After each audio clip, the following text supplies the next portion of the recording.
We are back on WGN-TV Political Report. Some Cook County property owners were in for a big surprise when the tax bills hit their mailbox. Tax bills countywide rose by $614 million. A study by the Cook County Treasurer's Office found some of the biggest jumps are in gentrifying Latino communities on the Lower West Side. Median tax bills went up more than 45%. Other Latino communities like Avondale also seeing taxes go up, while many black neighborhoods saw tax bills drop. The reasons are plentiful. TIF funds account for some of the increase, as well as schools. The Cook County assessor actually reduced home values last year, but rising real estate prices and appeals granted by the Board of Review have shifted that burden back onto the homeowners. The solution is kind of complicated. Cook County Treasurer Maria Pappas joins me this morning to talk about all of that and more. Madam Treasurer, it's good to see you. Always good to see you, Paul. So we start by noting that the tax bills were late, they were larger, they've gone up significantly, but this is the money that funds schools, public safety, medical care, parks, libraries. So for one thing, the list sounds noble enough. Are the numbers not enough for funding? Look, whatever it is, the bottom line is that there's a four-letter word that nobody understands. It's called a levy. It's not a dam. You're not in Colorado with the dam. It's a levy. The levy is the amount of money that a government needs to run for the year. So the city of Chicago was reassessed this year, and their levy increased by almost $500 million. So if that goes up, the question is who pays? Before you can say who pays, you have to say where's it going? The inherent problem with the entire property tax system is that nearly 60% of the bill goes to fund schools. 60% of the bill goes to fund schools, and now we have an additional factor. Before the mayor, whoever the mayor is in the city, can do anything, they have to take $1 billion and put it into the budget because that is unfunded pension liability. So you have all these things crashing at once.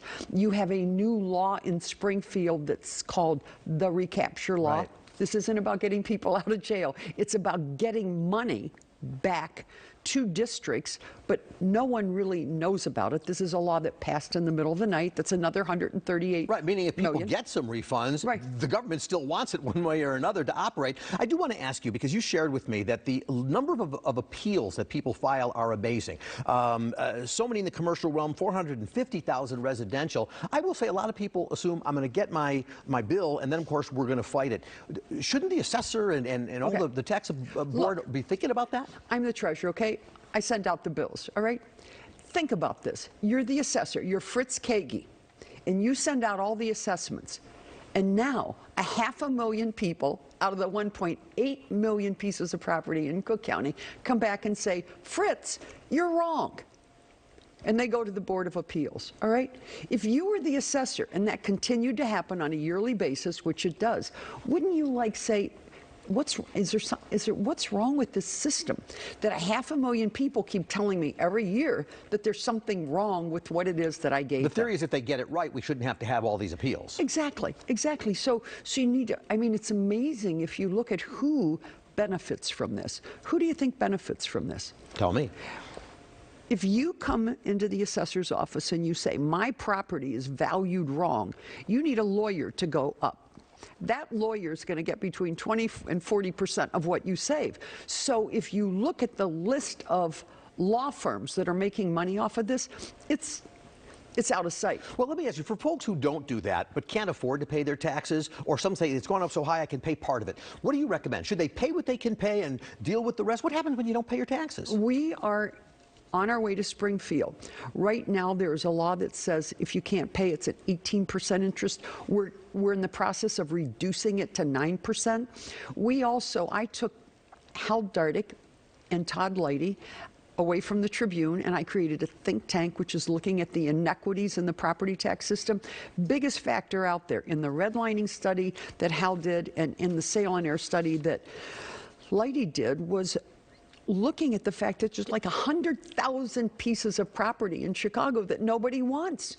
Nobody wants it. They're abandoned, they're vacant lots, they're boarded up. If there were some way to get those 100,000 back on the rolls, you and I would be paying less on the house that we own. Well, let me ask you, Fritz Kagi, who's been on the show, of course, and he said, look, I'm trying to lower the taxes for residential homeowners, and which meant put a burden on the commercial aspects. And, of course, the Board of Review seems to undo everything he has done. Everybody points fingers at each other, and they all blame technology. I know your office is sending out the bills, but who's right in that discussion, in that argument? Look, you know what? Fritz is new at this. He's just new. I've been around for 32 years, okay? So you come into office and you don't make your hallmark of the office just one thing. He's about this formula and the formula and the formula and the formula. You know, what good is the formula when you raise commercial properties, the nature and extent to which that now you have all these businesses leaving Cook County? Or all this commercial property where there are tenants all over. Drive down Lincoln, drive down Broadway. 2 out of 4 stores are empty. And so the landlord says to the tenant, you're going to pick up the rest of these taxes. And you know what? Five Guys is moving out. Bed Bath & Beyond is moving out. Look at Water Tower. Look at what happened at Water Tower. It's almost 40% vacant. Look at Michigan Avenue. Look at Michigan Avenue. It's nearly 30% empty. Look at why. Those are commercial buildings. Can you believe that in this era that you would come out with a policy which says when inflation is rampant, okay, people can't afford anything, they're not shopping downtown, they're buying online. And now you're going to say, I'm going to raise commercial because that's what I said 4 years ago. I mean, I think Fritz needs to revisit what he's doing. If 500,000 people come in and tell you, I don't think what you're doing is right, don't you think you ought to convene a summit and say, let me think about what's happening here? How can 500,000 people be wrong? Let me take you into the neighborhoods for a little bit because you've done a report on this, so I want to make sure we have time to get this out. You talk about Latino neighborhoods up about 46% over 2020, Avondale up 27%, but some of the black neighborhoods like West Garfield Park have come down. What's the explanation? Okay, so these Latino neighborhoods are like the new Soho in New York. Everyone wants to live there. They're gentrified communities. On the other hand, if you go into these African-American black neighborhoods, what you will see is vacant lot after vacant lot after vacant lot. So in order to get those vacant lots built back up again, now there's only 2 people on the block and they're paying for all the people on the block that are empty. They're trying to lower the assessments so that there's an incentive to move back into those neighborhoods to get those 100,000 back on the tax rolls. How do gentrified neighborhoods, I always think of places like Wicker Park, it's probably beyond gentrified at this point, but were they getting whacked this time around? They got whacked this time around, yeah. You know, it's very interesting. When I look at what's happening and when I look at where the sales are, I think probably the new sort of Lincoln Park is going to be Englewood.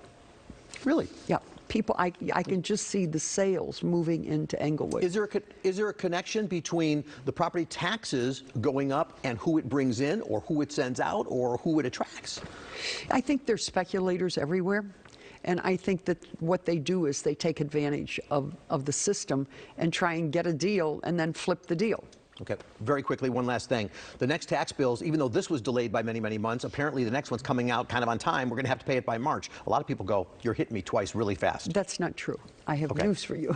Legislature in Springfield just put through legislation that will make the March date April. It's going to the governor's desk. Okay.